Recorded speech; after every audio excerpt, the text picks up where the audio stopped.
Hello বন্ধুরা, কেমন আছেন সবাই? আশা করি অনেক অনেক ভালো আছেন। আমিও তোমাদের দোয়ায় অনেক অনেক ভালো আছি। সারিকা চলে এসেছি নতুন একটি গল্প নিয়ে, আর আজকের এই গল্পটি শুনলে তোমাদের দাঁড়িয়ে যাবে, তাই গল্পটি শোনার আগে অবশ্যই হেডফোন ব্যবহার করো। তাহলে চলো আজকের গল্পটি শুরু করে। আমার বিয়ের 4 মাস পর আমার স্বামী রোড অ্যাক্সিডেন্টে মারা গিয়েছিল। তখন শাশুড়ি মা বলল, আমি আবার তোমাকে আমার ছোট ছেলের সাথে মানে আমার দেবরের সাথে বিয়ে দিবে, কিন্তু আমি এতে রাজি হচ্ছিলেন না। শেষ পর্যন্ত রাজি হয়ে গেলাম। আমার আবার বিয়ে হলো দেবরের সাথে, কিন্তু প্রথম রাতে দেবরের জায়গায় আমার স্বামীকে দেখতে পেলাম, কিন্তু আমার স্বামী তো মারা গেছে। তাহলে দেবরের জায়গায় স্বামী আসলো কিভাবে? আমি তা দেখে অজ্ঞান হয়ে পড়লাম। তারপর যা ঘটেছিল তা শোনার পর আমার দম বন্ধ হয়ে আসছিল। তাহলে ঘটনাটি বলে মাথাটা ঘুরে গেল যখন শুনলাম আমার বোনের সাথে বিয়ে হবে। মাত্র কয়েকদিন হলো নেই, এরই মাঝে ওনারা এরকম একটা সিদ্ধান্ত নিয়ে নীল। আমাকে না জিজ্ঞাসা করেই। আমার বাবা আছে মানে ছোটবেলায় মারা গেছে। আমি আমার এক খালার কাছে বেডে ওঠা, স্কুল কলেজ লাইফ শেষে বিয়ে হলো আমার। কিছুটা লাভ মেরেছিল ওর সাথে। আমার প্রথম দেখা হয়েছিল একটি বাসে। সেদিন বাসে প্রচুর ভিড়, বসার জায়গা নেই। দাঁড়িয়ে আছি দেখে আমার খুব কষ্ট হচ্ছে। দেখলাম একটা লোক আমাকে ইশারা দিচ্ছে, আমি উঠেছি। আপনি বসুন। আমি কোনো উপায় না পেয়ে বসে পড়লাম। নামলাম দুজন একই স্টেজে। হাই, আমি সুমন নাসরিন। কি করেন আপনি? কোথায় যাবেন? আসলে আমি একটা কাজে এখানে আসছি। আপনি কি করেন? আমি ওই যে আমার অফিস। ওকে চলি। সেদিনের পর আর দেখা হয়নি আমাদের। কিছুদিন পর আমাকে দেখতে আসলো। শুনে নাকি সেদিনই আমাকে ভালো লেগেছিল। তারপর খোঁজখবর নিয়ে সোজা বিয়ের প্রস্তাব। ও আমার বাবা রাজি হয়ে গেল। বিয়েটা ধুমধামভাবে হয়নি, হালকা অনুষ্ঠান করেই হয়েছে। আমি বসে আছি, সুমন আসলো আমার ঘরে। তারপর একটি স্বর্ণের চেইন আমার গলায় পরিয়ে দিল। আমাকে বারান্দায় নিয়ে গেল। বল, দেখ কি সুন্দর চাঁদনি রাত। আজ সারারাত আমরা গল্প করব। আমি ঘুমাবো না, তুমি জানো না আমাদের একটি শ্রেষ্ঠ রাত। অনেক কষ্ট করে ঘুমাকে আটকে রাখলাম। অনেক কথা শেষ করে ঘুমাতে আসলাম। ও আমাকে বলল, যাও শুয়ে পড়ো। অনেক আনন্দ খুশির মাঝখানে চলছিল আমাদের সংসার, কিন্তু অভাগীর কপালে কি একটা জ্বর আসলো, আর উঠে দাঁড়াতে পারবে না। মাকে ডেকে এনে বলল, মা নাসরিনকে আগলে রাখবেন, ওকে নিজের মেয়ের মতো ভালোবাসা দিবেন। এই পৃথিবীতে বাবা ছাড়া কেউ নেই। সেদিন রাতেই আমার সুমন চলে গেল আমাকে ছেড়ে। কি করে ওকে ভুলে থাকবো জানি না। আমার স্বামী হঠাৎ একটা রোড অ্যাক্সিডেন্টে মারা যায়। আমি বিধবা হয়ে গেলাম। আর আজ শাশুড়ি মা বলছে তার ছোট ছেলে বু করে রাখবে। আমি কাউকে বিয়ে করার জন্য প্রস্তুত নই এখন, আর আমাকে দেখিয়ে নেয়ার আমিও না, কারণ সে বাহিরে থাকে। মৃত্যুর সংবাদ শুনে ছুটি নিয়ে দেশে আসবে শুনলাম। আজ সকাল 1:00টার ফ্লাইটে ওমর ঢাকায় এসে পৌঁছেছে। বাহিরে থাকায় আমাদের ওমর আমি কোনোদিন দেখিনি। আমি বললাম, শাশুড়িমা আমি বিয়ে করতে পারবো না, কেননা আমারও একটা লাইফ আছে। সবকিছু তুমি ডিসাইড করতে পারো না? এখন বড় হয়েছি, আমি কিছু বুঝি। এর মধ্যেও আমার শরীরটা খুব দুর্বল ভাব লাগছে। আমি বের হয়ে গেলাম। পরে জানতে পারলাম আমি মা হতে যাচ্ছি। খুশি লাগতেছে এর মতো আমার শরীরটা খুব দুর্বল ভাব লাগছে।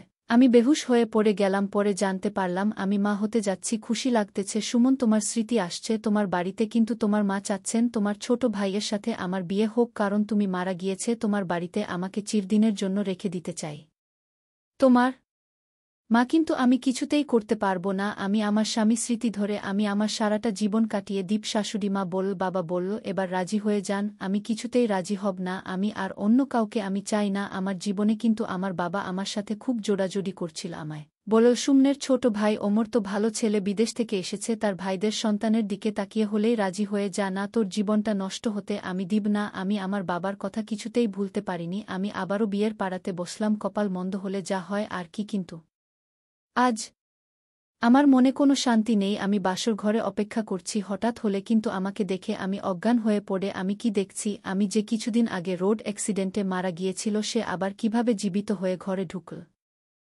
আমি তো দেখে অবাক। আমি চিৎকার দিলাম। আমি আবার অজ্ঞান হয়ে গেলাম। আমাকে দ্রুত হাসপাতালে নেওয়া হলো। আমার পাশে ওমর দাঁড়িয়েছিল। 2 দিন পর আমার জ্ঞান ফিরল। আমি আমার বাবার বাড়ি গেলাম কিছুদিনের জন্য। বাবাকে বললাম, বাবা বাসর রাতে আমার স্বামীকে আমি দেখতে পেলাম। আমার দেবরের বদলে এটা কি করে সম্ভব? বাবা, কিছুক্ষণ পর আমাদের বাড়িতে একটা গাড়ি আসলো এবং গাড়ি থেকে ওমর আমার শ্বশুর শাশুড়ি নাম। আমি দেখে খুব ভয় পাচ্ছিলাম। আমার শাশুড়ি মা বলল, আরে বৌমা তুমি এত ভয় পাচ্ছ কেন? আসলে ভুলটা আমারই হয়েছে।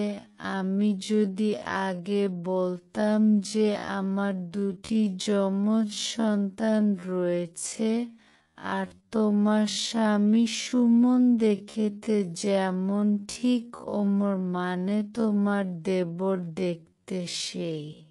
দুজনকে উদ্বোধন করলেও ধরতে পারবে না এটা সুমন নাকি উপরে। আমি জানতে পারি তারা যমজ ভাই, তাই বাসর ঘরে আমি তাকে দেখে ভয় পেয়েছিলাম।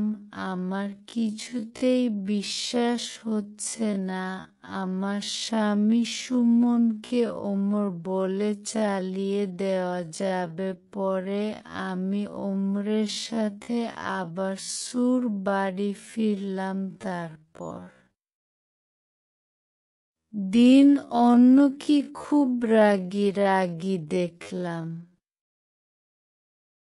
আমাকে প্রচণ্ড জোরে ধাক্কা মেরে ফেলে দেয়া মাটিতে প্রচণ্ড মাথা ব্যথা পেলাম।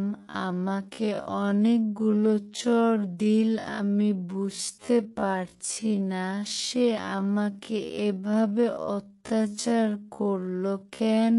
আমি কি দোষ করেছি? আমি কোনো কিছু আন্দাজ করতে পারছিলাম না কেন এমন করছে। তাহলে বিয়েটা করলো কেন? আমি কিছুই বুঝলাম না। ওমর আমাকে এত আঘাত করছে কেন? অনেক কান্না পেলে যে আমার জীবনটাই মনে হয় অভিশপ্ত। কোনো সুখ আমার কপালে নেই। এদিকে মাথা খুব ব্যথা করছে।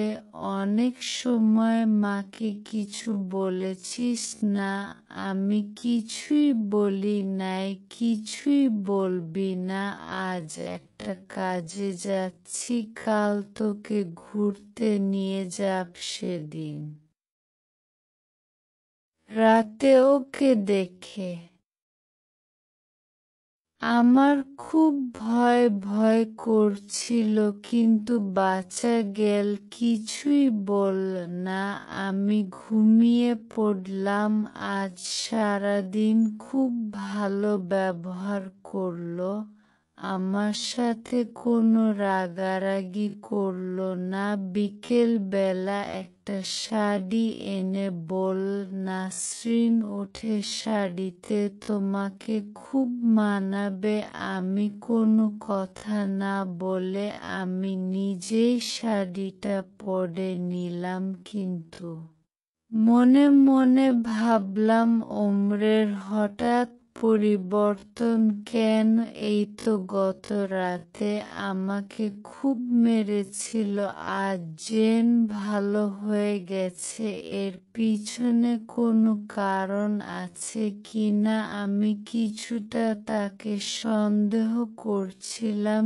জিজ্ঞেস করলাম, ওমর আজ তোমার মনটা অনেক ভালো হয়ে গেল কিভাবে? ওমর বলল, আরে মানুষের মন কি সবসময়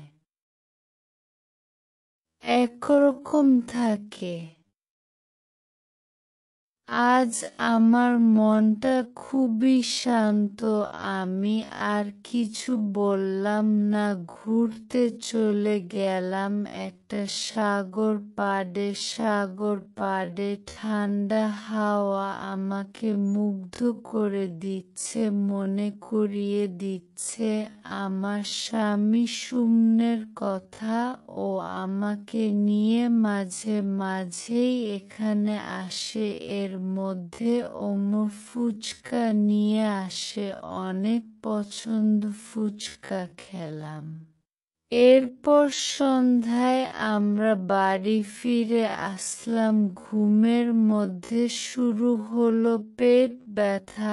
আমি মনে করলাম অনেক ফুচকা খেয়েছি, তাই এরকম হচ্ছে। ওয়াশরুমে গিয়ে দেখলাম আমার অবস্থা খারাপ করে আসলাম। ঘরে এসে শুনতে পেলাম ওমর শুনে বলছে, মনে হয় কাজ হয়ে গেছে। দেখলাম পিস রুমে গেল। আপনার কথামত আমি ফুচকার সাথে মিশিয়ে দিচ্ছি। আমি কথাগুলো শুনে ওর কাছে গেলাম। ফোনটা কেড়ে নিয়ে শুনলাম ওষুধ যখন কাজ করেছে, তাহলে আমার টাকাগুলো দিয়ে যেও। আমার সাথে ষড়যন্ত্র করেছে। আমি ফোনটা